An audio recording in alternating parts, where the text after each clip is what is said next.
little bit about positioning your patient for the dental procedure? So we have major and dorsal recumbency. This is a position that veterinary clinics may not be very familiar with.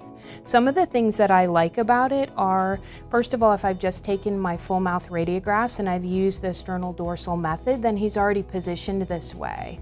When I go to clean him, it's very easy to access all the way around his mouth. If I'm sitting on a wheeled chair, I can move from side to side very easily and I don't have to reposition him in the middle of the procedure. So you can see when I open his mouth that I've got a really good view of inside these teeth, outside these teeth, and all the way around, and I can access everything in one procedure.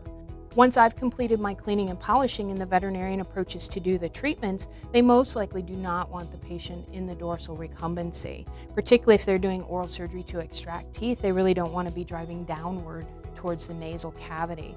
With them in this position, it's relatively easy to rotate the head to a more lateral position without rotating his entire body. So if we disconnect our anesthesia tubing and remove our neck roll, we can rotate him right over to the side, and now the veterinarian can do those treatments without moving his entire body. So we were able to reposition him to a more lateral position without having to reconnect all our anesthesia monitoring equipment, our fluids, and all the other things that a lot of times become dislodged when we're moving them from side to side in lateral positioning. General anesthesia is required for all dentistry procedures. As a result of general anesthesia, our patient's body temperature lowers during the anesthesia process. So it's really important during dentistry procedures to keep our patients clean and dry and provide some type of external warming support. Also, it's important to monitor the patient's body temperature throughout the entire procedure. So now we'll move major fully into lateral so we can move to the more traditional positioning, and then we'll talk about the benefits of that. Disconnect him for me.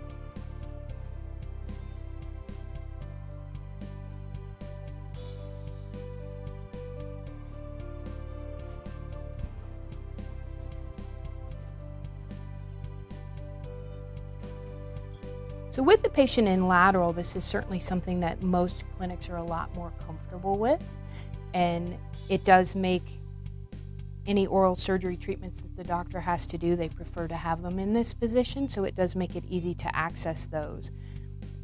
I think the biggest thing with this positioning is that it is what people are comfortable with. Technicians can get a really good view of the lateral side of these teeth, and then when they're cleaning, they would want to move the tongue so they could see the inside of the other side of the teeth. There are two options for patient positioning during a dentistry procedure. The first option would be with the patient laying on his side in lateral recumbency. And the second option is with the patient laying on his back in dorsal recumbency.